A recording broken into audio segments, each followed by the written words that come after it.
Más de uno. Onda Cero Cáceres. Pues aquí un poco indagando, intentando siempre crear, innovar y que haya algunos espacios que nos resulten agradables, curiosos y que nos enseñen un poco más de lo nuestro. Ya saben que aquí en nuestro programa, en Más de Uno Cáceres, bueno, pues intentamos que esa identidad extremeña pues la comprendamos un poquito mejor.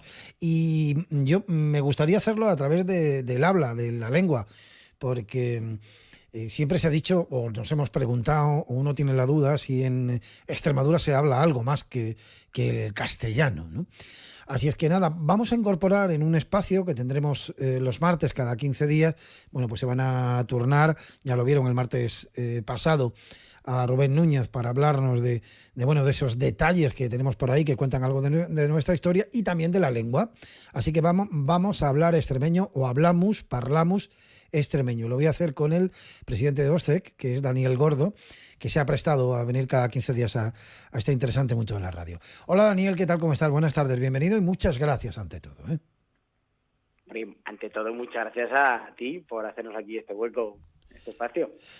A mí me gusta mucho lo del extremeño porque, bueno, es verdad que en muchos de los pueblos se habla, pero además se sigue hablando con absoluta naturalidad. Entonces, la pregunta del millón con la que yo comenzaba, Daniel, ¿en Extremadura se habla algo más que el castellano? Claro, es que esta es la gran pregunta, ¿no? Porque según la experiencia, ¿no? O la percepción, y sobre todo en las ciudades, ¿no? Pues puede haber gente que diga, pero hombre, pero ¿dónde eso está? Lo estáis inventando, ¿no? Es que eso no existe, yo eso nunca lo he escuchado, ¿no? Que son las preguntas, las frases habituales que te puedes venir escuchando, ¿no? Sí. Entonces, es decir, ¿qué es el habla de Extremadura, ¿no? O, por ejemplo, bueno, pues el habla de Extremadura, digamos, es la forma en la que hablamos extremeños y extremeñas, ¿no? Es decir, esa es la primera definición, ¿no? Sí. Tendremos que hablar entonces tenemos que hablar, nunca mejor dicho, de habla de Extremadura, no de lengua extremeña. No, sí, vamos a ver. Una cosa, el habla de Extremadura, digamos, es como hablamos, es decir, el habla de Extremadura luego se divide, digamos, en lenguas, ¿no? Sí. Y esto es lo que vamos a intentar a arrojar un poco de luz sobre este tema, ¿no? Vale. Es decir, el habla de Extremadura es como concepto genérico, es la forma en la que hablamos. Sí. Ahora, es decir, vamos a ver cómo hablamos, ¿no? Entonces, por ejemplo, tenemos el Estatuto de Autonomía, es decir, un documento que deberíamos conocer todos, porque es de todos nosotros, ¿verdad? Y entonces, bueno, pues por ejemplo, nos dice en el artículo 7, habla de que los poderes públicos fomentarán los rasgos sociales, históricos, lingüísticos y culturales de Extremadura. Uh-huh. Se nos da como una pista de que algo hay, pero lo interesante quizás está en el artículo 9, ¿no? En el artículo 9 nos dice que la comunidad autónoma tiene competencias exclusivas sobre la cultura en cualquiera de sus manifestaciones y nos dice también que tiene competencias exclusivas sobre la protección de las modalidades lingüísticas propias de Extremadura. O sea, hay lenguas. Claro, es decir, ahí ya ya hemos dado un paso más. Es decir, bueno, ya parece que no están inventados porque si está en el propio Estatuto de Autonomía, entonces, evidentemente se habla castellano, que es el idioma oficial, sí, está clarísimo, ¿no? Sí. Y luego, dentro del habla de Extremadura también estaría el castellano, es decir, es cómo hablamos extremeños y extremeñas, ¿no? Entonces, estas modalidades lingüísticas propias, ¿cuáles vienen a ser? Bueno, pues estas son las modalidades lingüísticas propias, son 3. Es lo que decimos extremeño, que es lo que se conoce como castúo. Sí. Está la fala de Sálima, sí. que es lo que se habla en del Valle de Jálemas, en los 3 pueblos, sí. Corre los 3 lugares, y el portugués arrayano, que es, por ejemplo, lo que se habla en Olivenza, en Táliga y en pedanías de Valencia Alcántara, sí. de la Codosera, y también lo tenemos en Cedillo, en Herrera Alcántara. El portuñol, más o menos, pero se llama el portugués rayano. Claro, esto, ¿ves? Como tenemos tiempo, podemos ir explicando, decir, esto es portuñol, ¿no? Porque nos ha pasado, ¿no? Que cuando hicimos ahora en octubre, el Día de las Lenguas en la Codosera, sí. Por ejemplo, una de estas cosas es esto, es decir, ellos asimismo, o sea, es algo muy habitual, ¿no? Es decir, cuando te han dicho que tu forma de hablar no es correcta, pues surgen estos términos como peyorativos de portuñol, sí. Cuando en realidad decir, oye, no, o sea, es un portugués dialectal, alentellano, sí. Y claro, es decir, lo del portuñol en realidad no existe como tal, es decir, sí. no hay una lengua híbrida, pero como tiene rasgos de, por ejemplo, En la Colosera, por ejemplo, es muy curioso.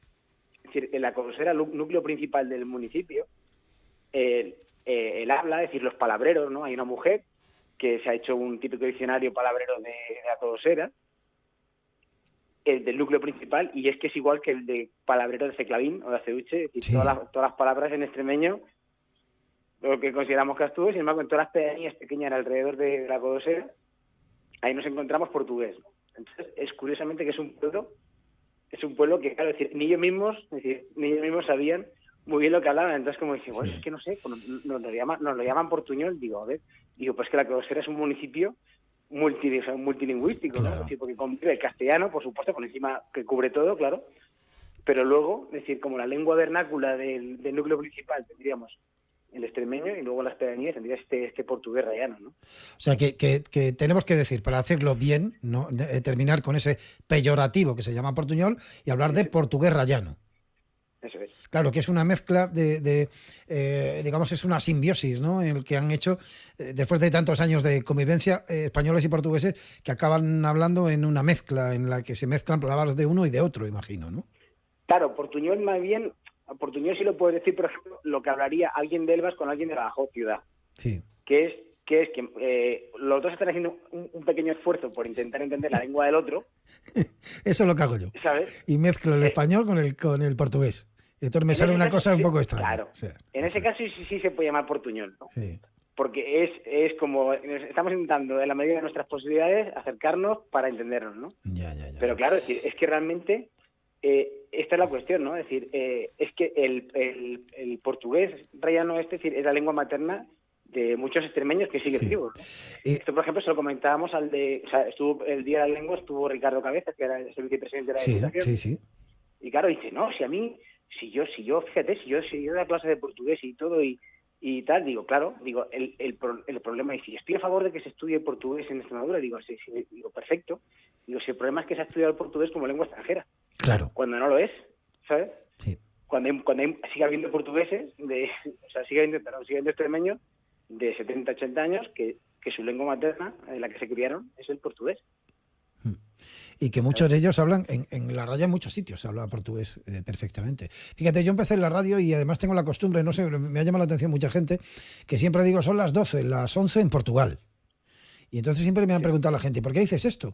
Digo, pues seguramente en Extremadura haya bastante gente que o esté en Portugal o vaya a Portugal, pero a Canarias muy poquitos.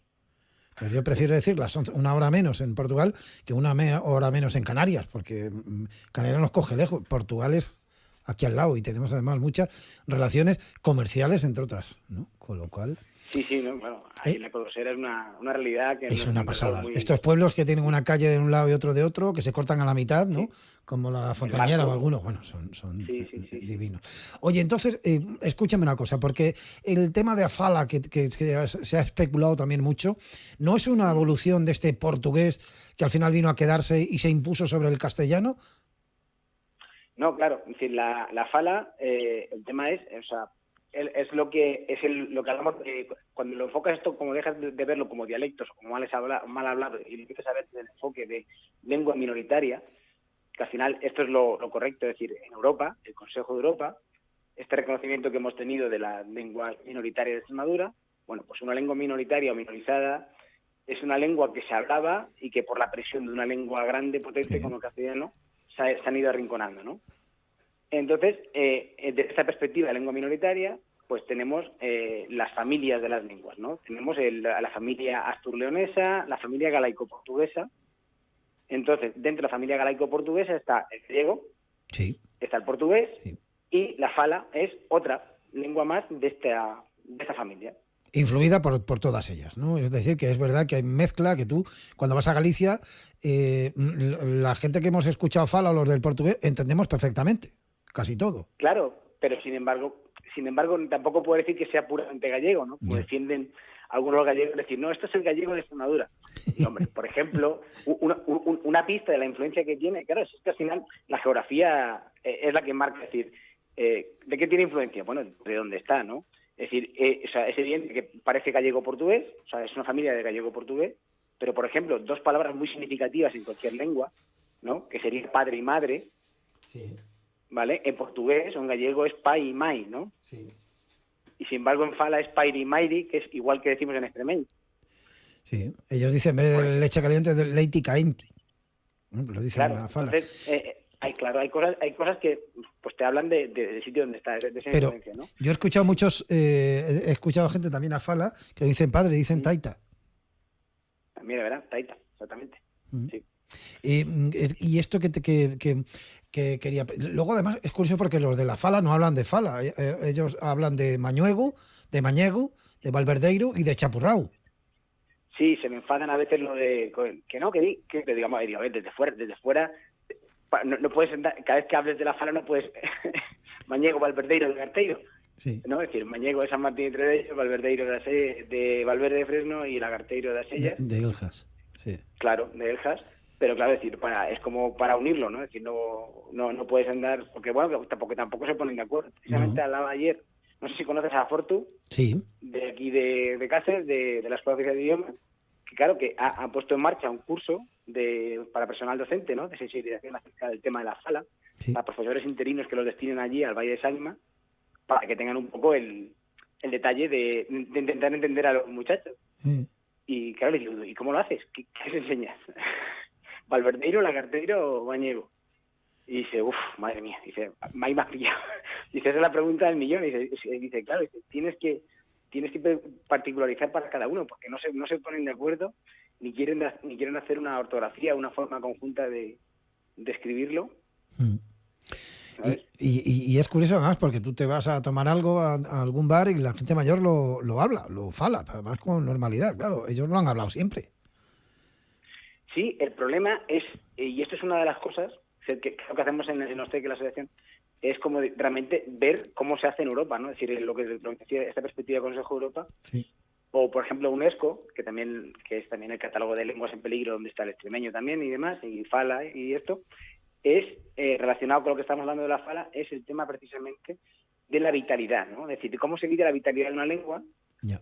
En el caso de la fala, aparentemente tiene toda la vitalidad del mundo, ¿no? Porque incluso los pequeños, hay una transmisión intergeneracional muy grande de esta lengua. El problema que tiene es, por ejemplo, el ámbito en el que se usa.